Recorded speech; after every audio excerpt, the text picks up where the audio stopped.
Okay, this is part 2 of chapter 44. This presentation will cover Alzheimer's disease. Alzheimer's disease, again, has no exact known cause. Pathophysiology is basically that it is a chronic, progressive, degenerative disease. 60% of all dementias in patients that are 65 years old and older is a result of Alzheimer's. Alzheimer's, also known as dementia, Alzheimer's type.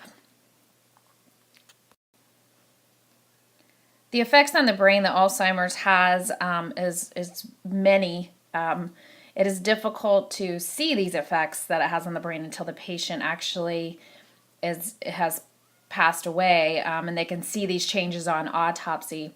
Essentially, what they're finding is happening is that all of the aging, the effects of aging on the brain is accelerated in a patient that has Alzheimer's disease. So it's things that consist of loss of cortical neurons, or atrophy of the cerebral cortex, superior temporal gyrus is affected, the substantia nigra is affected. And if you look back in your anatomy on what these areas perform, you can kind of see why the patient has the symptoms of dementia, because these areas of the brain are affected.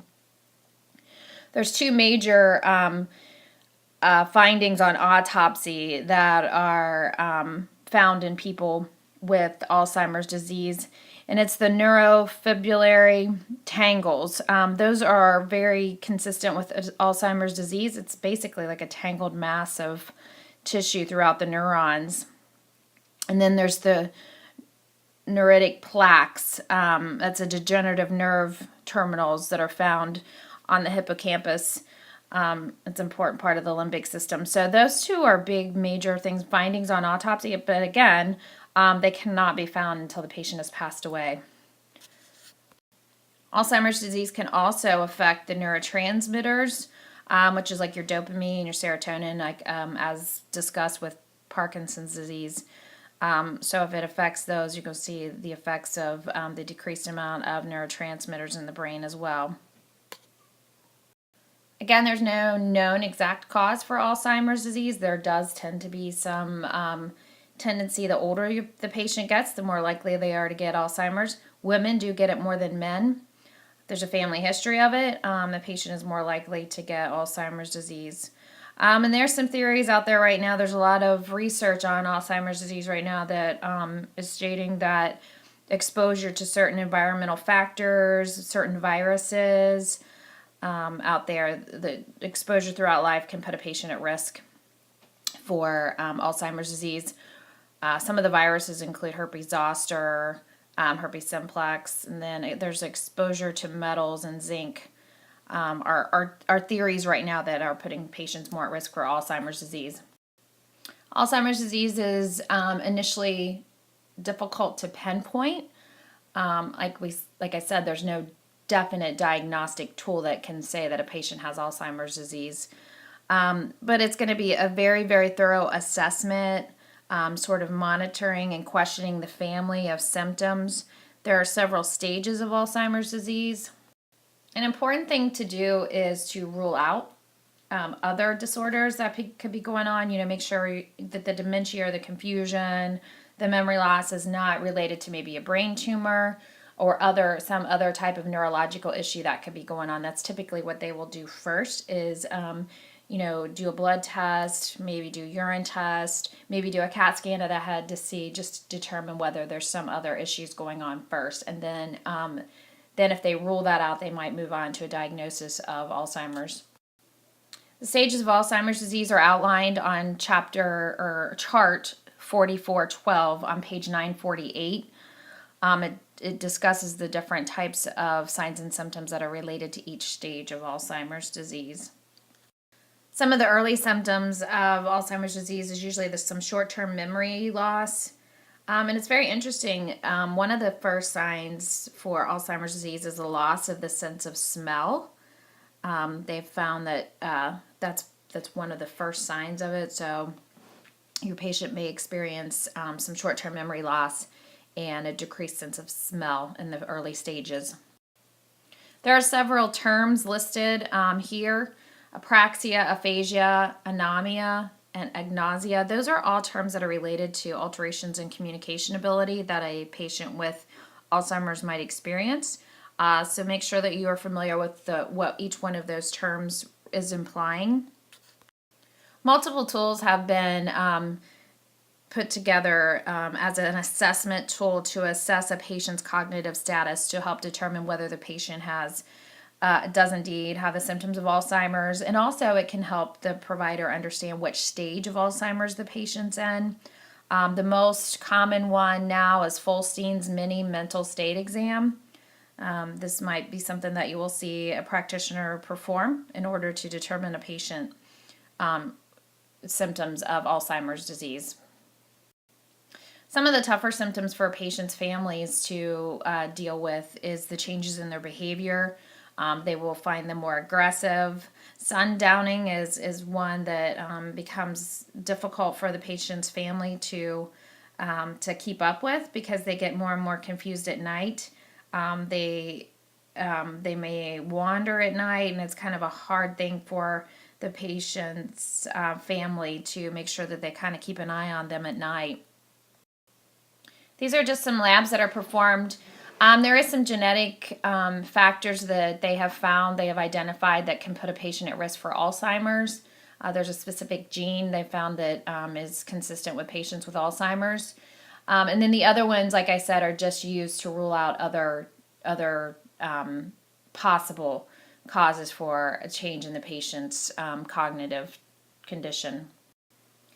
So a major part of caring for a patient with Alzheimer's is safety. They become confused.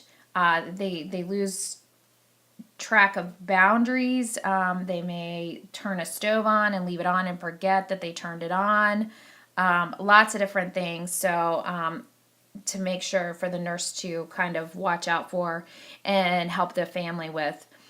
Caregiver role strain is a very common condition for the family members because these patients require a lot of work.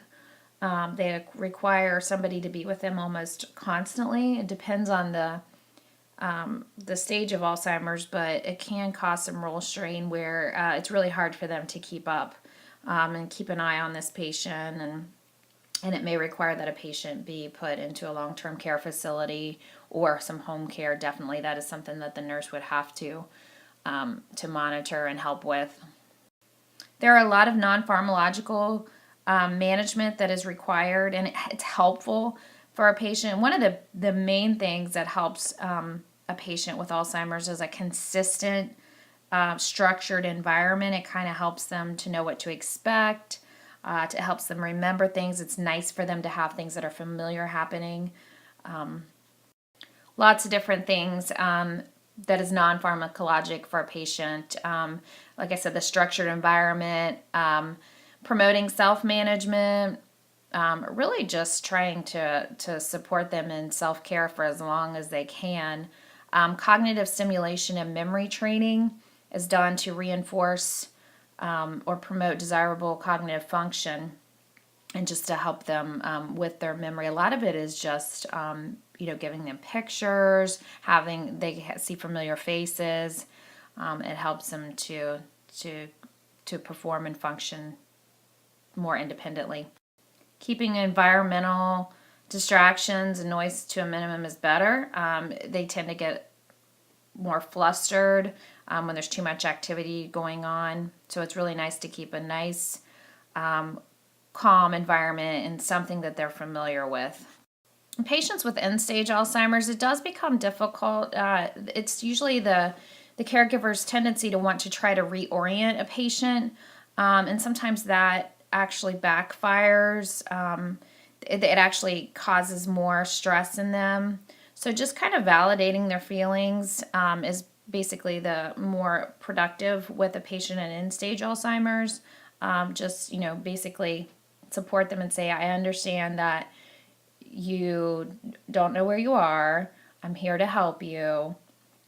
Because a lot of times they really don't know where they are. They don't remember what happened. And so just to kind of be more of a supportive and to validate their feelings of fear and concern rather than to try to really reorient them, because sometimes that confuses them more and it frustrates them more.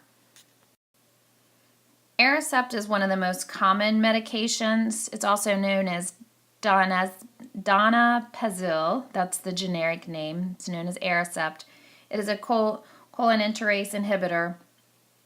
It's for treating Alzheimer's symptoms. It does not stop the progression of Alzheimer's disease, but it can actually decrease the symptoms. Other drugs can be used as an adjunct therapy to treat the symptoms that come along are combined with Alzheimer's. A lot of times Alzheimer's patients become depressed, so they might be placed on an antidepressant medication. Antipsychotics are sometimes needed as well, because some of the cognitive and the psycho-emotional problems that develop, sometimes behavioral problems that develop in a patient with Alzheimer's, they're required to have psychotropic medications. So you may see that on a patient that has Alzheimer's disease. One of the major things about nursing care for a patient with Alzheimer's is just keeping them safe. So it's very important to look through your chapter, the portion on Alzheimer's. There's multiple charts. I'll point out a few. 4413 on page 952 is a chart that talks about the safety and quality of care for a patient with Alzheimer's. Chart 4414 on page 953 talks about helping a wandering patient with Alzheimer's disease. So make sure you really focus on nursing interventions to make sure that a patient with Alzheimer's is safe. That's one of the major roles of the nurse. Also supporting the family. There's a lot of support groups out there. There's a lot of adult daycare services that are available to help the caregiver. So that's a lot of the nurse's role with the Alzheimer's patients, to be able to assess the family and determine if they need help, if they need a little bit more help, to help make sure that this patient gets cared for and that the caregiver gets cared for as well. And that concludes part 2 of chapter 44, Alzheimer's disease.